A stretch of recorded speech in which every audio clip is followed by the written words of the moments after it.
Eu vou afirmar para vocês que eu só posso me intitular capelão se eu estiver cuidando de alguém. Vou repetir. Se eu estou me intitulando capelão, é porque eu estou exercendo a capelania. E a capelania é o ato de cuidar de pessoas. A capelania não é o ato de visitar pessoas. Isto é visita a hospitais e presídios. Capelania vai além da visita. Capelania vai além daquele momento. Capelania alcança os lugares que muitas vezes, numa visita, não podem ser enxergados. O capelão é aquela pessoa que decidiu, prestem atenção.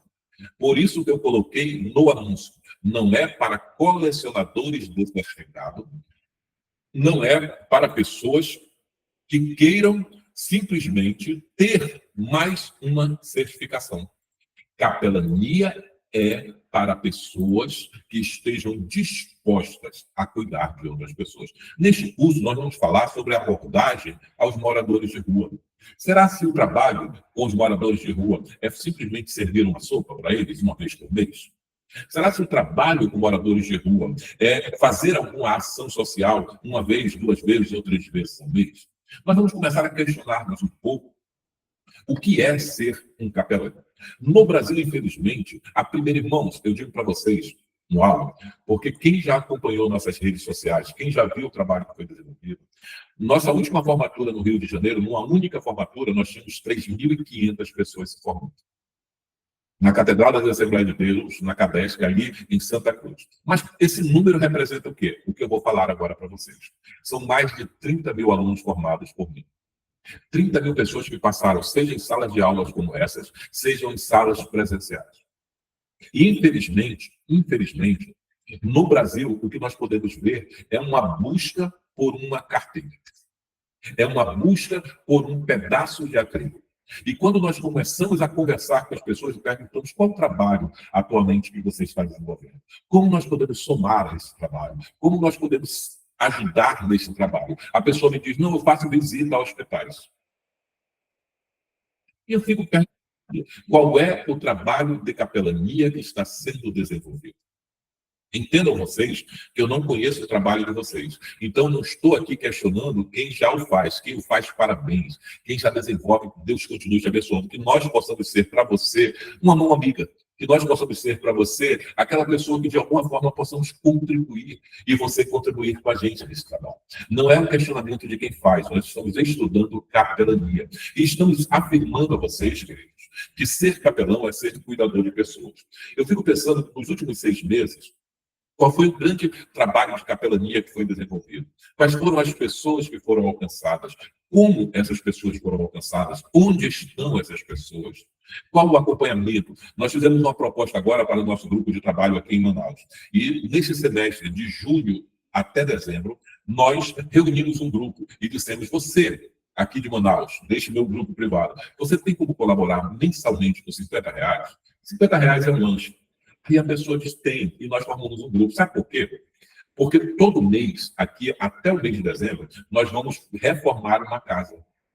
Nós vamos pegar aquela casa daquela pessoa que está em péssima condição, que falta uma pintura, que falta uma pia, que falta um vaso sanitário, que falta o básico, queridos. E como existem essas pessoas? E a equipe de capelães vai para aquele local. E durante um sábado, nós vamos pegar e pintar as paredes, nós vamos trocar aquela pia, nós vamos trocar aquele vaso sanitário. Durante os próximos 6 meses, todo mês aquela família vai receber uma cesta básica.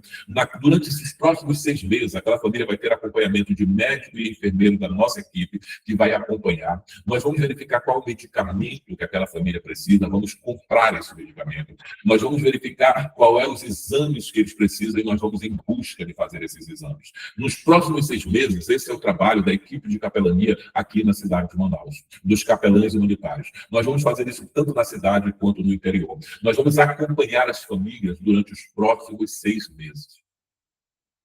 Por quê? Porque nós somos capelães. Porque nós fomos escolhidos por Deus para realizar uma missão. Porque nós devemos ser, para a vida daqueles que estão passando por necessidade, os órfãos, as viúvas, aquela mão amiga, aquela voz de esperança. Bem, nós costumamos então dizer que a prática da capelania é feita a partir de capelães que saibam ser abençoadores de outras vidas. Ser abençoador é sair de nossa zona de conforto. Ser abençoador é chegar e dizer o que é que eu posso fazer pelo outro. Meus queridos, eu vou falar algo para vocês aqui. Você acha que com R$ 50, num grupo que eu fechei aqui de 20 pessoas, nós conseguimos comprar tinta, nós conseguimos comprar pia, vaso sanitário, cesta básica e tudo demais? Não. Mas deixa eu falar algo para vocês. Nós já fizemos viagens que levamos mais de 10.000 peças de roupa, agasalhos, sapatos, todo tipo de coisa para o meio da floresta amazônica. Essas pessoas, nós já reformamos casas, nós já montamos comércio de pessoas. E são essas pessoas que muitas vezes fazem do pouco se transformar no muito. Capelania é quando eu pego e digo o que me falta fazer, como eu posso fazer, onde eu posso fazer. Há a necessidade de termos a ideia presente do que é ser um capelão. Entenda que você precisa de uma credencial para ir visitar hospitais e presídios? Sim. Mas as pessoas que estão doentes, elas não estão só nos hospitais. Elas estão dentro da casa delas. Muitas vezes precisando de 18, 20 reais para comprar um vidro de Buscopan. As pessoas que estão doentes foram lá no SPA, na UPA, e voltaram porque não conseguiram uma radiografia. E aquela dor tremenda, e a radiografia custa R$ 40. E elas não têm R$ 40 para tirar uma radiografia. As pessoas doentes, elas não estão dentro apenas dos hospitais. Elas estão enfermas dentro de suas casas. E aí é o momento em que nós começamos a dizer: cadê os capelães hospitalares? Cadê os capelães para cuidar dos enfermos? Cadê os capelães para irem nas casas das pessoas? Cadê o capelão que não é visitador apenas? Ele é o cuidador de pessoas. As pessoas aprisionadas, elas não estão apenas nos cárceres. A pandemia mostrou que pós-pandemia as pessoas estão presas nos seus condomínios, nas suas casas, nas suas prisões emocionais. As pessoas estão presas nos seus medos, nas suas limitações, nas suas depressões, nas suas crises de ansiedade. Onde estão os capelães prisionais? Onde estão os capelães que querem ir falar para essas pessoas que estão nos cárceres emocionais? Será que eu só vou ser capelão prisional se eu entrar no presídio para fazer uma visita de 15 em 15 dias? Ou será que no meu condomínio, que moram 300, 600, 1.000, 2.000, 4.000 pessoas, eu posso ser um capelão prisional? Será que nesse condomínio não existem pessoas presas? Será que nesse condomínio não existem pessoas aflitas? Será que no meu bairro não existe isso? Queridos, nós quando falamos de capelania humanitária, estamos falando da capelania voltada para pessoas que são seres humanos que necessitam de uma mão amiga. A capelania humanitária, ela atua onde outros não atuam. A capelania humanitária vai onde outros não vão. Eu fico imaginando se a capelania prisional e a capelania hospitalar só é visita a hospitais e presídios, nós passamos quase 2 anos e meio sem ser capelães. Porque foi o tempo em que os hospitais e presídios estavam fechados para visitação. Ou alguém esquece da pandemia? Alguém podia visitar hospitais? Alguém poderia visitar presídios? Não, nós não podíamos fazer isso. Mas deixa eu rapidinho contar para vocês uma história. Uma médica.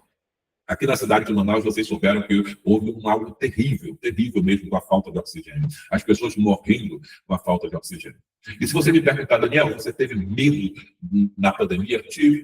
Tive medo, sabe por quê? Porque eu sou ser humano. Eu tenho uma mãe de 82 anos, eu tenho um sobrinho que passou 43 dias em coma quando tinha 7 anos, e que a médica agora ele está com 13, 12 anos na época da pandemia, a médica disse, se ele pegar esse vírus, talvez ele não sobreviva. Eu tinha meus medos, porque somos seres humanos. E um dia, uma médica chegou comigo e disse: Daniel, eu preciso da tua ajuda. E eu ficava em casa, eu coloquei minha mãe em isolamento, cuidava da minha mãe lá, e ela chegou e disse: eu preciso visitar pessoas que não podem pagar médico.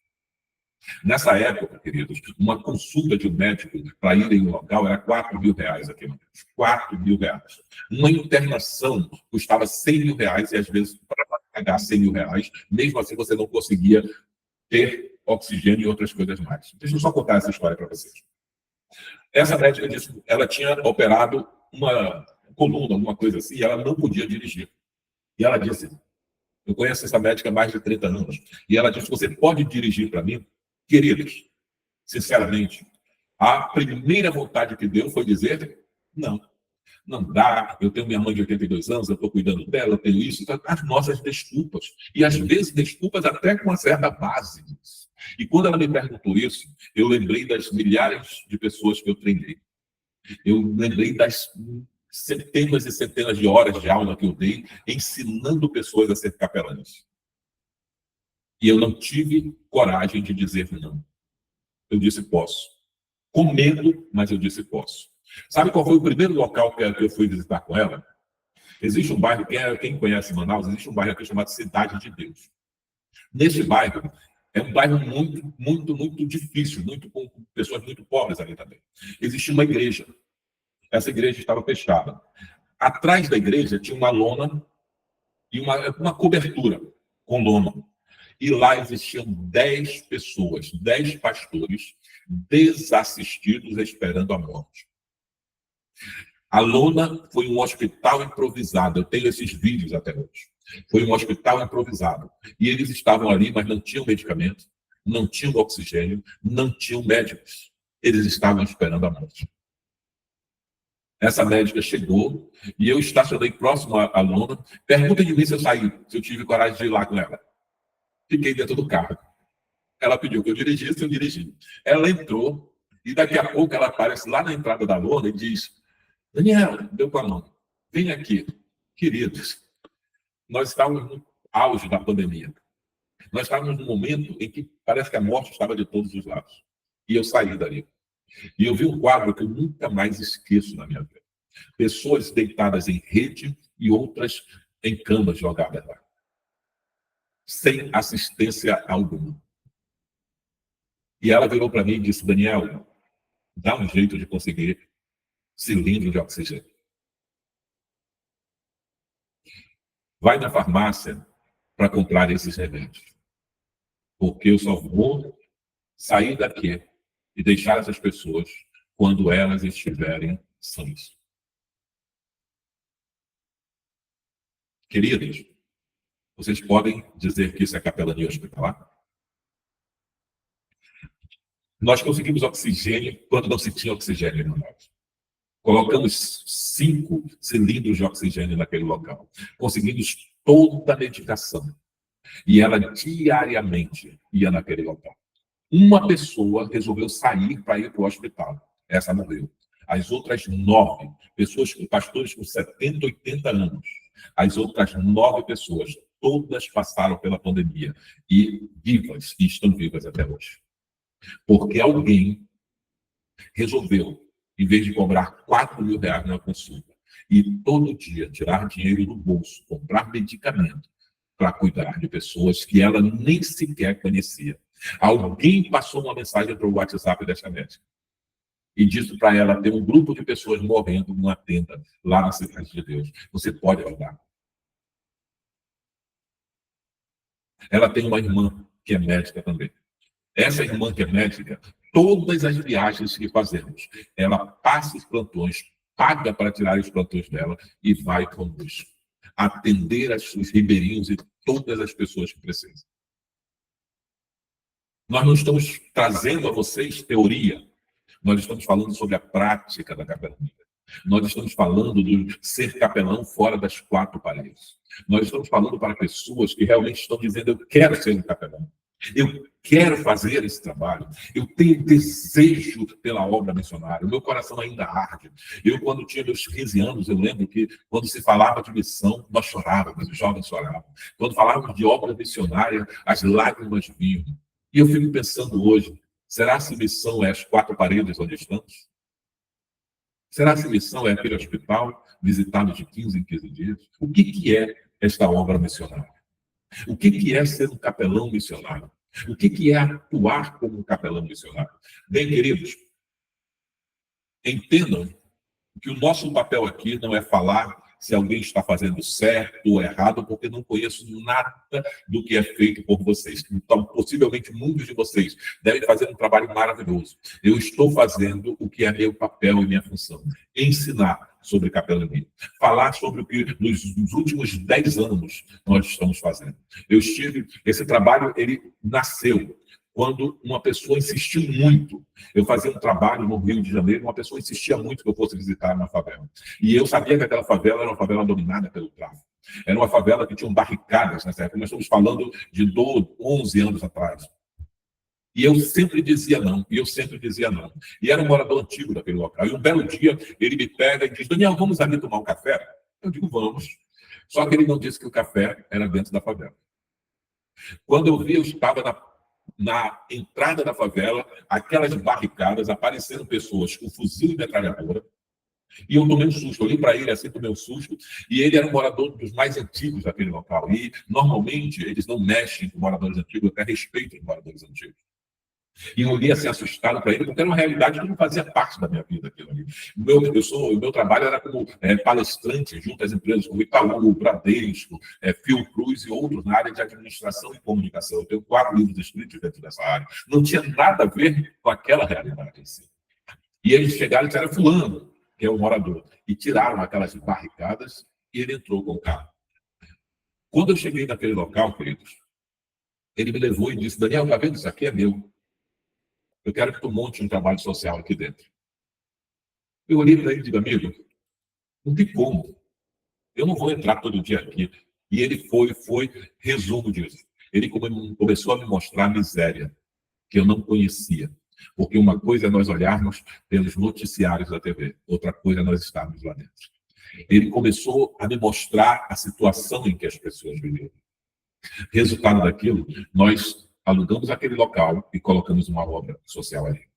Nós levávamos 1,5 tonelada por sábado de alimentos ali para dentro. Mas sabe como é que funcionava, queridos? Aqui que tem o grande questionamento. Eu disse, o que eu faço? O que eu sou bom? Eu digo, eu sou bom em ensinar. Vocês querem saber como é que nasceu a capelania humanitária? Eu disse para mim, eu sou bom em ensinar. E eu perguntei para mim, como é que eu vou ajudar essas pessoas? Meus cursos custavam R$ 1.500. E eu resolvi parar a minha trajetória de palestrante para várias empresas do Brasil. E resolvi me dedicar a dar cursos gratuitos no Rio de Janeiro, de capelania, para formar pessoas que fossem comigo lá para dentro. E essas pessoas, em vez de pagar 400, 500, 600 reais, que na época era o preço do curso de capelania, elas davam 5 quilos de alimento não perecível apenas. Eu pegava esses alimentos e levava para dentro da favela. Só que eu não me atentei de fato. Primeiro curso, nós tivemos quase 2 toneladas de alimento arrecadados. Nós temos as fotos, os vídeos lá. E sabe o que aconteceu, queridos? As pessoas, quando terminaram o curso, me ajudaram a colocar o alimento no carro.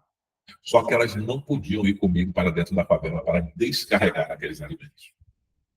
E sabe o que aconteceu? Eu dava 4, 5, 6 horas de aula, levava aquele alimento para dentro da favela. Imagine sacos de supermercado de 5 em 5 quilos, 1,5 tonelada. Eu tinha que descarregá-los sozinho, saco a saco, lá na nossa obra social. Porque aquelas pessoas não podiam entrar dentro da favela.